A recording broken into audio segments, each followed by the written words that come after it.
नमस्कार मित्रांनो, मी उमेश जाधव पुन्हा आपल्या एका नवीन व्हिडिओमध्ये सहर्ष स्वागत करत आहे। तर फायनली मित्रांनो, आरटी ॲडमिशन 2025 साठी जे आहे ऑनलाईन अर्ज चालू झालेला आहे।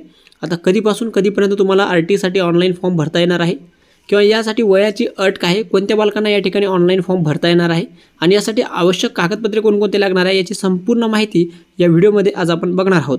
चला तर मग व्हिडिओला सुरुवात करूया। त्यापूर्वी सर्वांना एक विनंती आहे, चॅनलवरती जर पहिल्यांदा आला असाल तर चॅनलला सबस्क्राइब करून सोबतच घंटेची बटन प्रेस करून ठेवा, जेणेकरून आपल्याला आरटी संदर्भातली सर्व अपडेट्स वेळोवेळी मिळत राहील।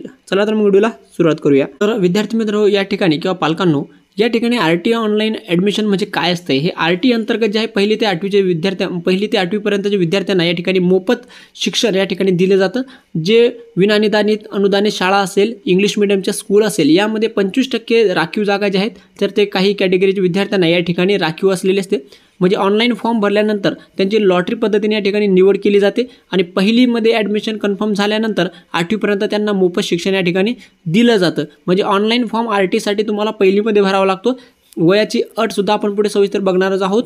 पण पहिलीमध्ये फॉर्म भरल्यानंतर जर बालकाचा नंबर लागला, लॉटरी पद्धतीने निवड झाली, तर त्यानंतर 8वी पर्यंत त्यांना परत फॉर्म भरायची आवश्यकता पडत नाही। एकदा फॉर्म भरल्यानंतर प्रत्येक वर्गात तो ऑटोमॅटिक प्रमोट होत असतो। अशा पद्धतीने त्याला 8वी पर्यंत या ठिकाणी मोफत शिक्षण दिलं जातं आणि यासाठी तुम्हाला फॉर्म कुठून भरायचा आहे हे सुद्धा आपण पुढे बघणारच आहोत। आणि बघू शकता 13 जानेवारी 2025 हे परिपत्रक जे आहे प्राथमिक शिक्षण संचालनालय यांच्याकडून या ठिकाणी प्रकाशित केले गेलेले आहे।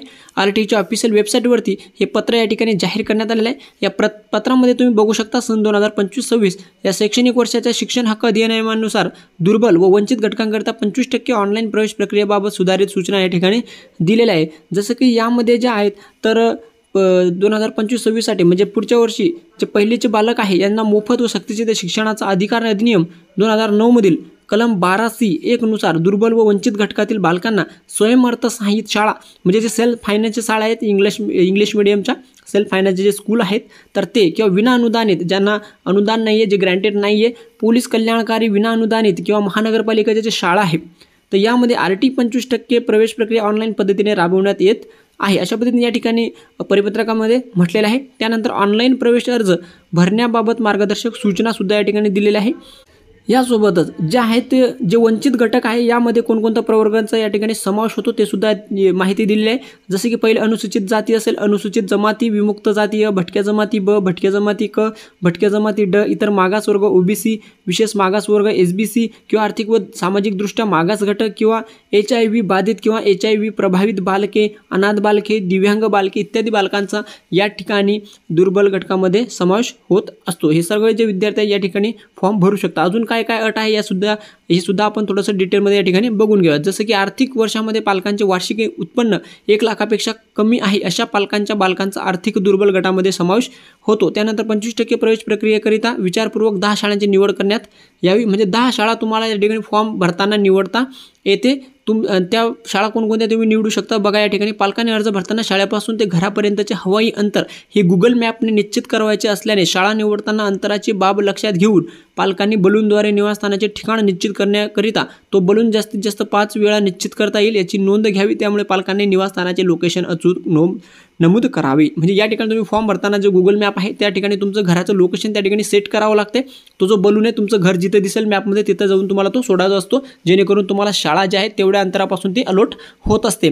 प्रवेश प्रक्रियेबाबत काही मुदतीमध्ये परिपूर्ण अर्ज भरला जाईल याची दक्षता घ्यावी। फॉर्म भरताना पूर्ण फॉर्म भरायचा, इनकम्प्लीट सोडायचा नाही। अर्ज सादर करायच्या अंतिम कालावधीमध्ये इंटरनेट किंवा इतर तांत्रिक अडचणीमुळे परिपूर्ण अर्ज सादर करण्यामध्ये व्यत्यय येण्याची शक्यता नाकारता येत नाही। सबब शक्य तितक्या लवकर अर्ज सादर केला जाईल याची दक्षता घ्यावी। म्हणजे ज्या पद्धतीने फॉर्म चालू झाले तेव्हा लगेच तुम्ही फॉर्म भरण्याचा प्रयत्न करायचा आहे, जास्त लेट या ठिकाणी करायचा नाही, जेणेकरून तुम्हाला तांत्रिक अडचण नंतर येणार नाही। प्रवेश प्रक्रियेबाबत आपणास काही समस्या असल्यास आरटी पोर्टलवर मदत केंद्राची माहिती देण्यात आलेली आहे, त्याच्याशी संपर्क करून तुम्ही समस्येचे निराकरण करू शकता। पालकांनी ऑनलाईन अर्ज भरताना अचूक माहिती भरावी। जसं की घराचा पत्ता असेल, जन्मदिनांक असेल बालकाचा किंवा उत्पन्नाचा दाखला असेल, अपंगाचा दाखला असेल, जात प्रमाणपत्र असेल, जे काही डॉक्युमेंटरी माहिती वगैरे आहे ती व्यवस्थित टाकायची, जेणेकरून तुम्हाला अलॉट झाल्यानंतर जे आहेत जे व्हेरिफिकेशन कमिटी असते ते तुमचा प्रवेश रद्द करणार नाही। जे डॉक्युमेंट तुमच्याकडे तीच माहिती फॉर्ममध्ये भरायची असते। ज्या बालकांनी यापूर्वी आरटी 25% अंतर्गत शाळेत प्रवेश घेतला असल्यास सदर बालकाला पुन्हा अर्ज करता येणार नाही। एखाद्या बालकाचं जर आरटी अंतर्गत ॲडमिशन झालेलं असेल तर पुन्हा त्याला फॉर्म भरण्याची आवश्यकता पडत नाही, तो ऑटोमॅटिकली पुढच्या वर्गात प्रमोट होत असतो। यापूर्वी 25% प्रवेश प्रक्रियेअंतर्गत प्रवेश मिळालेल्या बालकाचा चुकीची माहिती भरून पुन्हा प्रवेश घेतल्याचे निदर्शनास आल्यास सदरील प्रवेश रद्द करण्यात येईल। तसेच पालकांनी एकच परिपूर्ण अर्ज सादर करावा। एकापेक्षा अधिकचे अर्ज भरल्याचे निदर्शनास आल्यास एकही अर्ज लॉटरीसाठी विचारात घेतला जाणार नाही। पालकांनी जर परत अर्ज भरण्याचा प्रयत्न केला तर त्यांना शाळा लोट झाल्यानंतर सुद्धा या ठिकाणी प्रवेश देण्यात येणार नाही असं या परिपत्रकामध्ये या ठिकाणी म्हटलेलं आहे। पालकांनी कोणत्याही प्रकारची कागदपत्रे ऑनलाईन अपलोड करू नाहीत, म्हणजे ऑनलाईन अपलोड करायचं नाहीये। ओके, त्यानंतर आता बालकांचा मोफत सक्तीच्या शिक्षणाचा अधिकार नियम 2009 अंतर्गत 25% प्रवेश प्रक्रियेकरिता आवश्यक कागदपत्राचा तपशील खालीलप्रमाणे आहे। आता कागदपत्रे तुम्हाला कोणकोणते आणि कुठे द्यायचे आहेत ते सुद्धा या ठिकाणी सविस्तर दिलेले आहे। जसं की निवासी पुरावा असेल, 25% प्रवेश प्रक्रियेकरिता आपण ज्या कार्यक्षेत्रातील शाळा निवडत आहात त्या कार्यक्षेत्रात स्वतःच्या मालकीचे निवासी व्यवस्था असल्याचं त्या निवासी पुराव्याचं करिता रेशनिंग कार्ड वगैरे किंवा ड्रायव्हिंग लायसन्स, वीज देयक, टेलिफोन प्रॉपर्टी देयक, टॅक्स, घरपट्टी, मतदान ओळखपत्र, पासपोर्ट, राष्ट्रीयकृत बँकेचे पासबुक यापैकी कोणतेही एक पुरावा या ठिकाणी ग्राह्य धरण्यात येणार आहे निवासी पुरावामध्ये। त्यानंतर 25% प्रवेश प्रक्रियेकरिता आपण ज्या कार्यक्षेत्रातील शाळा निवडत आहात उक्त कार्यक्षेत्रामध्ये स्वतःच्या मालकीचे निवासी नसल्यास, जर तुमच्याकडे जिथे राहत आहे तिथं निवासी स्थानाचा काही पुरावा नसल्यास तुम्हाला भाडे करार ग्राह्य धरण्यात येईल। सदरचा भाडे करार हा दुय्यम निबंध कार्यालयाचा नोंदणी असणे अनिवार्य आहे। भाडे करार हा फॉर्म भरण्याच्या दिनांकापूर्वीचा असावा व त्याचा कालावधी 11 महिन्याचा किंवा त्यापेक्षा जास्त कालावधीचा असावा। म्हणजे तुम्हाला 11 महिने किंवा त्यापेक्षा जास्तीचा भाडे करार या ठिकाणी द्यावा लागणार आहे। म्हणजे तो तुम्ही आताच काढून ठेवा फॉर्म भरण्याच्या अगोदर। म्हणजे तुम्ही फॉर्म थोडंसं लेट भरलं तरी चालतंय, पण सगळ्यात पहिले तुम्ही जर निवासी स्थान नसेल पुरावा तुमच्याकडे तर सगळ्यात पहिले भाडे करार काढा आणि त्यानंतर तुम्ही फॉर्म भरू शकता, जेणेकरून तुमचा प्रवेश नंतर रद्द होणार नाही। जे पालक रहिवासी पुरावा म्हणून भाडे कराराची प्रत जोडतील त्यांच्या निवासाची पडताळणी करण्यात येईल। ज्या ठिकाणाचा भाडे करार दिला असेल त्या ठिकाणी पालक राहत नाही असे आढळून आल्यास त्या पालकांविरुद्ध कायदेशीर कार्यवाही करण्यात येईल व प्रवेश मिळाला असल्यास तो रद्द करण्यात येईल। जन्मतारखेचा पुरावा, ग्रामपंचायत, मनपा यांना नगरपालिका यांचा दाखला, रुग्णालयातील NMA रजिस्टरमधील दाखला, अंगणवाडी बालवाडीतील रजिस्टरमधील दाखला, आईवडील अथवा पालकांनी प्रतिज्ञापत्र केलेले स्वयं निवेदन ग्राह्य धरण्यात येईल। त्यानंतर सामाजिक वंचित जात संवर्गातील बालक असल्यास वडिलांच्या बालकांचे सादर करायचे प्रमाणपत्र लागेल, जसं की तहसीलमधलं असेल, उपजिल्हाधिकारी असेल यांच्या, ठीक आहे। त्यानंतर आर्थिकदृष्ट्या दुर्बल संवर्गातील प्रवेशांकरिता वार्षिक उत्पन्नाचा दाखला लागेल। RT 25% अंतर्गत प्रवेशाकरिता विद्यार्थ्यांच्या पालकांचा आर्थिक वर्ष 2023-24 किंवा 24-25 या वर्षाचा 1 लाखापेक्षा कमी वार्षिक उत्पन्न असलेला तहसीलदारांचा दाखला लागेल। उत्पन्नाचा दाखला तुम्हाला मागच्या वर्षीचा लागत असतो, करंट इयरचं भेटत नाही, कारण की करंट इयर जो आहे तो पूर्ण झालेला नसतो, म्हणून मागच्या वर्षीचं 1 वर्षाचं तुम्ही उत्पन्न काढायचं 1 लाखापेक्षा कमी असलेलं। दिव्यांग मुलं असेल तर मग त्यांना प्रमाणपत्र लागणार आहे। अशा पद्धतीने आधार कार्डवर विहित कालावधीत पूर्ण न झाल्यास RT 25% अंतर्गत दिलेला तात्पुरता प्रवेश रद्द करण्यात येईल। आधार कार्ड कंपल्सरी आहे, सगळ्या विद्यार्थ्यांना ते लागणारच आहे। अनाथ बालक वगैरे असेल तर त्या संदर्भातलं जे कागदपत्र वगैरे आहे तर ते सुद्धा या ठिकाणी लागणार आहे। HIV बाधित असेल, प्रभावी असल्यास आवश्यक कागदपत्रे सुद्धा लागणार आहे। घटस्फोटित महिला असल्यास आवश्यक कागदपत्रे, न्यायालयाचा निर्णय लागेल, घटस्फोटित महिलेचा बालकाचा रहिवासा पुरावा वगैरे लागेल।